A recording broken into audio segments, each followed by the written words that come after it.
Le chiffre a de quoi faire tourner la tête, 12,3 milliards de dollars.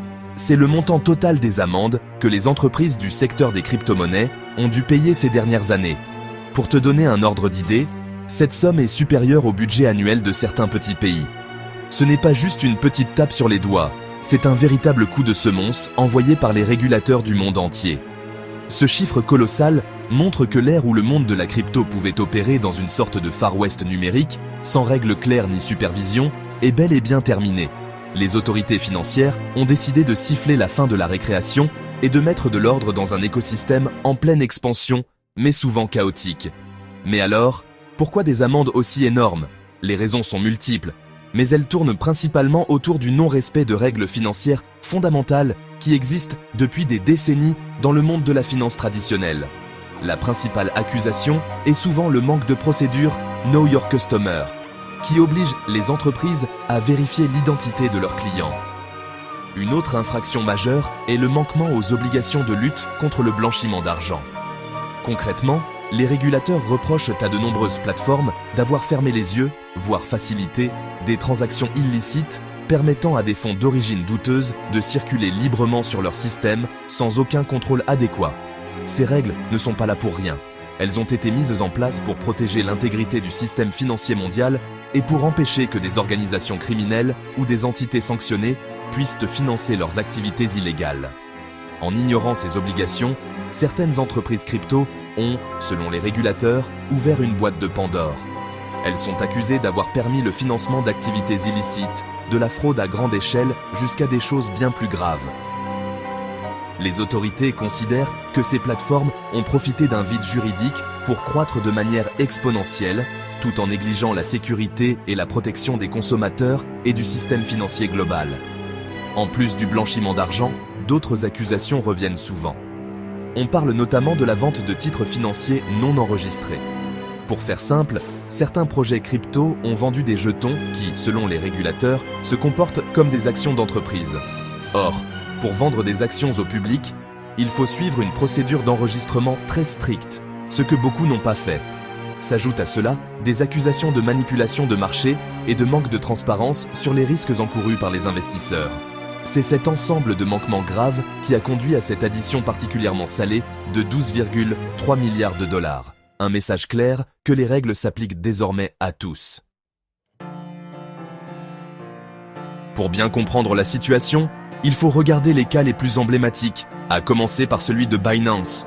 C'est la plus grande plateforme d'échange de crypto-monnaies au monde, et elle a écopé d'une amende record de 4,3 milliards de dollars de la part des autorités américaines. Le département de la justice a accusé Binance d'avoir délibérément contourné les lois américaines sur le blanchiment d'argent.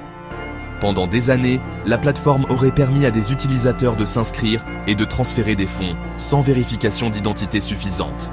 Pire encore, les enquêteurs ont découvert que des groupes sanctionnés par les États-Unis, comme des organisations terroristes, avaient utilisé Binance pour déplacer de l'argent. Le PDG et fondateur, Changpeng CZ Zhao, a dû démissionner et a même été condamné à une peine de prison. Le cas de Coinbase est un peu différent, mais tout aussi révélateur de la pression réglementaire. Contrairement à Binance, Coinbase a toujours essayé de se présenter comme l'élève modèle, en cherchant à collaborer avec les régulateurs. Pourtant, la plateforme est elle aussi dans le collimateur de la Securities and Exchange Commission, le principal gendarme de la bourse aux États-Unis. La SEC accuse Coinbase de fonctionner comme une bourse de valeur, un courtier et une agence de compensation sans jamais s'être enregistré pour le faire. Le cœur du litige porte sur la nature des crypto-monnaies listées sur la plateforme. La SEC considère que la plupart sont des titres financiers et qu'elles auraient donc dû respecter les lois sur les valeurs mobilières, ce que Coinbase conteste fermement. Derrière ces amendes se trouvent des agences gouvernementales très puissantes. La SEC, dirigée par Gary Gensler, a pour mission de protéger les investisseurs et de maintenir des marchés justes et ordonnés. Pour la SEC, de nombreuses crypto-monnaies sont des contrats d'investissement et doivent être régulés comme tels. De son côté, le département de la justice s'occupe des infractions pénales. Son rôle est de poursuivre les activités criminelles, comme le blanchiment d'argent à grande échelle ou la fraude. Ces deux entités, avec d'autres comme la CFTC qui régule les matières premières, ont formé un front commun pour encadrer un secteur qu'elles estiment être devenu trop risqué et opaque. L'objectif de ces régulateurs n'est pas forcément de tuer l'industrie crypto, mais de la faire rentrer dans le rang. Ils veulent s'assurer que les mêmes règles qui s'appliquent à une banque ou à une bourse traditionnelle s'appliquent aussi à une plateforme d'échange de crypto-monnaies. Leur argument est simple. Peu importe la technologie utilisée, que ce soit une blockchain ou un grand livre comptable classique, la protection des investisseurs et la lutte contre les activités illicites doivent rester la priorité absolue. Ces amendes spectaculaires sont donc une démonstration de force pour obliger l'industrie à se conformer et à adopter des pratiques beaucoup plus rigoureuses et transparentes. Ces amendes massives ont provoqué une véritable onde de choc sur l'ensemble du marché crypto. À court terme, chaque annonce d'une nouvelle enquête ou d'une amende importante a tendance à créer de la volatilité. Les prix du Bitcoin et des autres crypto-monnaies peuvent chuter brutalement, car les investisseurs craignent une répression encore plus sévère. Cela crée un climat d'incertitude qui peut décourager de nouveaux entrants. Les entreprises du secteur sont désormais obligées de dépenser des sommes considérables en frais juridiques et en mise en conformité, des ressources qui ne sont donc pas allouées à l'innovation ou au développement de nouveaux produits. Cette pression financière peut être particulièrement difficile à supporter pour les plus petites startups. L'innovation, qui a longtemps été le moteur de l'écosystème crypto, pourrait en pâtir.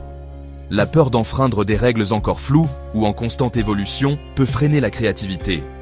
Certains projets pourraient décider de ne pas se lancer aux États-Unis, par exemple, pour éviter les foudres de la SEC. On parle d'un froid réglementaire qui pourrait pousser les talents et les capitaux vers des juridictions perçues comme plus accueillantes, comme Dubaï ou Singapour. Cependant, certains observateurs voient aussi un côté positif. Cette purge pourrait assainir le marché en éliminant les acteurs les moins sérieux et en forçant les projets restants à construire sur des bases plus solides et plus transparentes, ce qui pourrait rassurer les investisseurs institutionnels. Pour l'investisseur particulier comme toi, les risques sont bien réels et ne doivent pas être sous-estimés. Le premier risque est lié à la pérennité des plateformes. Si une plateforme sur laquelle tu détiens tes cryptos est accusée de graves manquements, elle peut être forcée de fermer ou de geler les retraits, comme cela s'est déjà produit par le passé. Tu pourrais alors perdre l'accès à tes fonds, voire les perdre définitivement.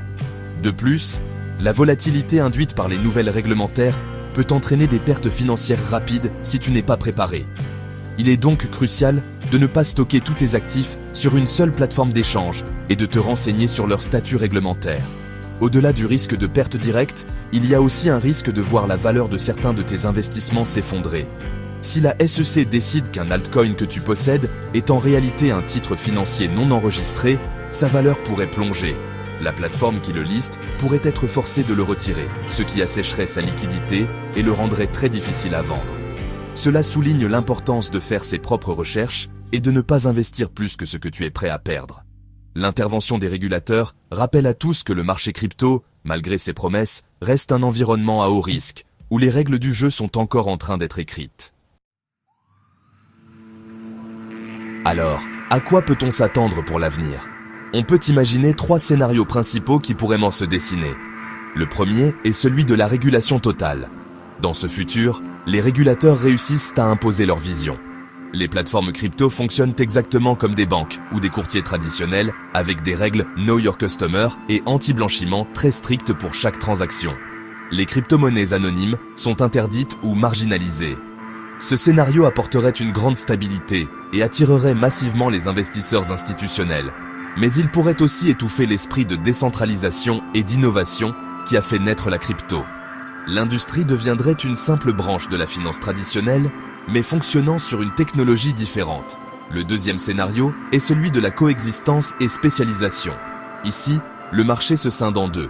D'un côté, on aurait un écosystème entièrement régulé, avec des plateformes comme Coinbase, qui servent de pont sécurisé et conforme pour le grand public et les institutions.